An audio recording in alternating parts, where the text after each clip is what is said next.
बढ़िया धरना हुआ था, इतना बढ़िया तरीके से हुआ, खबर पहुंची आएगी लेकिन फिर रिजेक्ट हो जाती है नहीं। और हम लोग किसी से ऐसा तो कुछ मांग नहीं रहे कि आगे तो हमें तुरंत के तुरंत पैसे दे दो। हम तो तुमसे कह रहे तुम बस क्या दे दो, नोटिफिकेशन दे दो, उस नोटिफिकेशन में से नोट हम अपने आप निकाल लेंगे, है कि नहीं? तो हमारे पूरा समय क्या है, हमें नोटिफिकेशन दीजिए, उसके बाद नौकरी हमारी। और जिस तरीके से सहयोग चल रहा है, मुझे लगता है कि बार बार रजत और जो टीम है, सबके नाम मैं नहीं जानता, उसके लिए माफी चाहूँ पहले ही। विशु, रजत एक दो लोग हैं जिन्हें मैं जानता हूँ। जिस तरीके से इस काम को शुरू करते हैं, मुझे लगता है हम लोगों का काम है उसमें ना चैन की तरह जुड़ते चले जाना। और इस बार वो जुड़ाव ऐसा होना चाहिए कि आखिरी में चाहे जिसने शुरू किया वो यही रह जाए, लेकिन जो लास्ट में होना वो योगी जी के दफ्तर पर खड़ा हो जाए कि हाँ हमें क्या चाहिए, वैकेंसी चाहिए, उसके बिना कोई काम नहीं।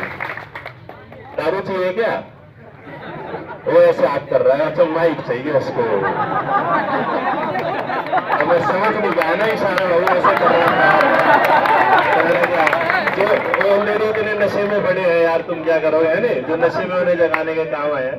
और सारे लोग ऐसे ही देखिएगा, भर्ती आ जाएगी तो उससे कई सारी चीजें चलती हैं। जैसे कई बार ये कहा जाता है ना कि एक परिवार में एक आदमी की नौकरी लगती है, उसकी 2-3 पुश्तें क्या हो जाती हैं।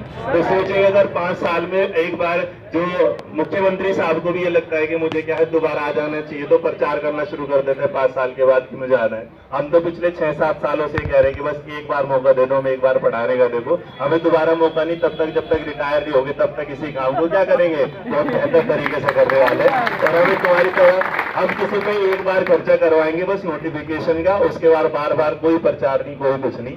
तो जितनी जल्दी से जल्दी वैकेंसी निकल जाए उतना ज्यादा बेहतर है। और वो सहयोग आपका हमारा सबका होगा। और इसमें ये कोई नहीं कि कोई दिल्ली से आ रहा है, कोई यहाँ से आ रहा है। मैंने पहले बताया अध्यापक है, जहाँ उसका बच्चा होगा वो पहुंच ही जाएगा। जैसे मीडिया पे ना जो चीटियां होती है ना, मीडिया की तरफ होना आप पहुंच जाती है, उसे बुलाया नहीं जाता, तो हमें आपको बुलाने की जरूरत नहीं होती। कई बार ऐसी परिस्थितियां हो जाती हैं कि कुछ चीजें हम आपके सामने बयान नहीं कर सकते, जैसे आरपी संजय का। आप लोगों के सामने एक अलग चीज होती है, हमारे सामने पीछे से एक अलग दबाव होता है, जिस दबाव के बाद ना तो जो सरकार के खिलाफ जाते हैं वो सरकारी एजेंसी फिर क्या लग जाती है, खिलाफ लग जाती है। बाकी आप समझ जा रहे हैं, इसमें तो में पढ़े लिखे हुए हो, वरना अगर कभी मौका मिला तो तुम्हें जीएसटी इनकम टैक्स के बारे में जरूर बताऊंगा, इसका आपको जरूर बताऊंगा। तो बाकी तुम लोग समझदार हो। अब मैं आरपी सर को बोलो, मेरे बड़े भाई की तरफ से वही समझाएंगे, बाकी चीजें उनका बहुत बहुत धन्यवाद भाई तुम लोगों का।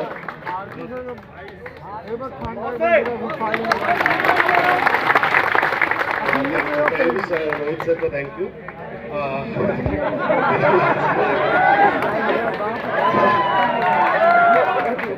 गुरु जी हंस क्यों रहे हैं ना, ये दुख की बात है। जानते हो मुझे उस समय सबसे ज्यादा हंसी आती है जब बहुत ही दुख का मोमेंट होता है। मैं ऐसा ही बना, ऐसा ही केमिकल रिएक्शन है मेरा कुछ। जानते हो मैं तुम्हारी संख्या को देखता हूँ, यहाँ से तुम 1000 भी क्रॉस नहीं कर पाए। ये बहुत अच्छी बात है या बहुत मुझे नहीं पता कैसी बात है, बड़ी मैं तुमसे हर गरीबी में सपना था बीटेक करेंगे सर, आज यहाँ सीट पे बैठा हूँ, बड़ा मजा आ रहा है सर। कहता है तो तुम्हें क्या लग रहा है, कॉलेज मजा लेने के लिए बना है। तो आज मुझे इस बात का बहुत कष्ट है भाई। मैं एक आदमी को आज बिना किसी पॉलिटिक्स के सैल्यूट मारना चाहूंगा, और ये मेरा छोटा भाई रजत है भाई, एक ताली बजा देना। इसलिए नहीं, वैसे मैं इस धरने से सही बताऊं तो उठ के जाने वाला था। मुझे इस बात को बहुत दुख है, मुझे ऐसा लग रहा है मैं रो दूंगा। 4,14 लाख लोगों में 1000 लोग यहाँ आ पाए हैं और वो उम्मीद करते हैं क्रांति हो। सोचिए अभी क्या हो रहा है, 2 बज रहा है, अभी 2 बज रहा है, 4 बजेगा, 5 बजेगा, फिर इसमें से आधे लोग धीरे धीरे खिसक लेंगे।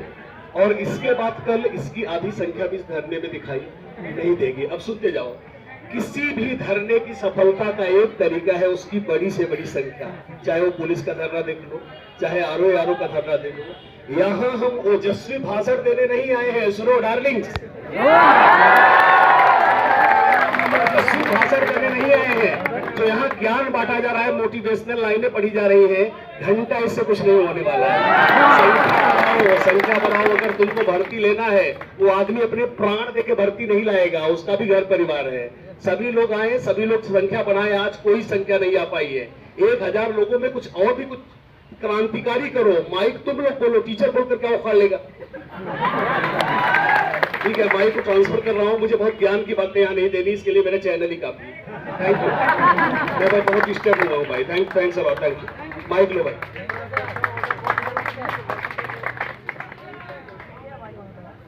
आरपी सर और जो है रोहित सर है, धीरज सर भी कभी कभी सीडी भी पढ़ाते हैं, तो सर लोग हमेशा एक चीज पढ़ाते हैं, ऐसी कोई समस्या नहीं जिसका समाधान ना हो, और यदि किसी समस्या का समाधान नहीं है तो इसका मतलब वो समस्या नहीं है। और तीसरी सबसे महत्वपूर्ण बात, अगर आप किसी समस्या के समाधान का हिस्सा नहीं है तो आप स्वयं एक समस्या है।